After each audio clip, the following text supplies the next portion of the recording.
Here at Azusa Youth Boxing Club, catching up with undefeated featherweight boxing prospect Joet Gonzalez, 17-0 with 9 KOs. Joet, it's fight week, 2 weeks away from fight night. You're taking on Isao Carranza. How's everything going? Everything's going good. We had a good camp, and we're just ready for the fight already. Ready to go. Talk to us about your opponent on Thursday night. Isao Carranza has fought the likes of Abraham Lopez, Asad Papanisian, former world champ Juan Carlos Payano. Why is this a good test for you on Thursday night? It's a good test because he's fought names, Abraham Lopez, he's fought Payano, who's a world champion at 118, and it's going to be a good test. I mean, his record's not that great, but he's a solid fighter. 3 fights in 2017. I know you want to close on a good end, on a successful victory over Isao Carranza. What's the game plan that you're having in your mind against a tough opponent, like you said, a guy that has fought some guys with experience in the past? I mean, I think just my youth. I'm younger than him. I think he's like 31 or 32. Use my speed against him and just be smart. Just be smart, pick him apart, and get the win.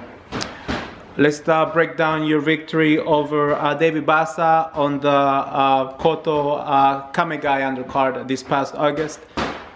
How did you do to get that victory in the 5th round? And I know it was an emotional win for you that night. It was a good win. I knew he was a tough fighter. He was on the Colombian team when he was an amateur. And I knew he was just going to move on me. He was trying to move and stick and move. But I cut off the ring, I worked the body, I used some feints, and I kept getting him with the right hands. And in the 4th round, I started connecting him more, in the body and on top. And then in the 5th round, I caught him with the right hand. He went down. When he got up, I knew he was dazed, he was wobbling. And I went after him, hit him with some more solid shots, and the referee stopped it. Your younger brother Joe's fought on the same card as Isao Carranza this past June 2nd. At that point, were you scouting someone like Isao Carranza? Was he someone that you had in your mind saying, oh, I might be fighting this guy later on this year? No, I saw that fight, but never I thought I was going to fight him. I saw him at that fight. He was fighting at 122. Yes. He fought an Armenian fighter. So I was there, I saw the fight. But now we're here. Now we're fighting each other, and we'll see what happens. Since we're on the subject about your brother's career, he's off to a 6-0 start with 6 KOs. When can we expect to see your younger brother Joe back in action again? Hopefully early this year. Early this year, hopefully around early February, late January, he'll be back in the ring.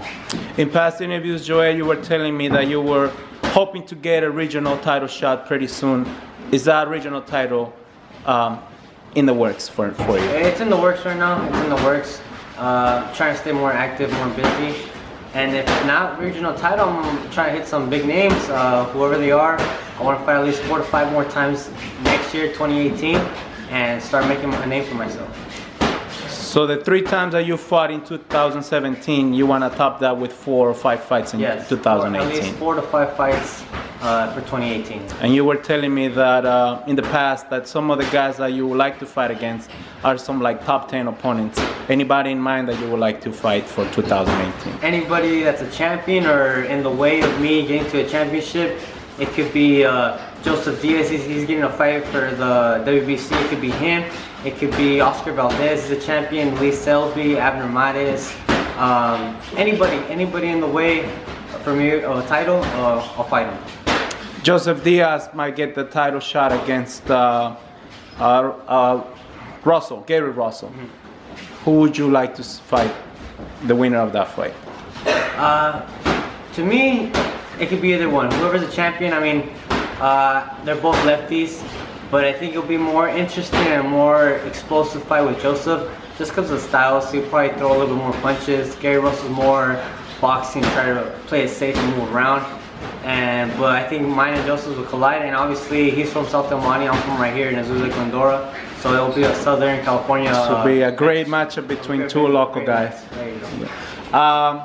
In the past fight for your last camp, Joet, you were getting help from the likes of Everton Lopez and the Argentinian former champ Jesus Cuellar. Who was helping you for this camp in preparation for your fight against your fight this Thursday night? For this fight, I had my brothers, Joet and Isao Gonzalez, and I had a good friend of mine, Freddie Vargas. He's also a 122-pound undefeated fighter, 3-0 with 3 knockouts. So, I mean, I just needed my brothers and my friend Freddie.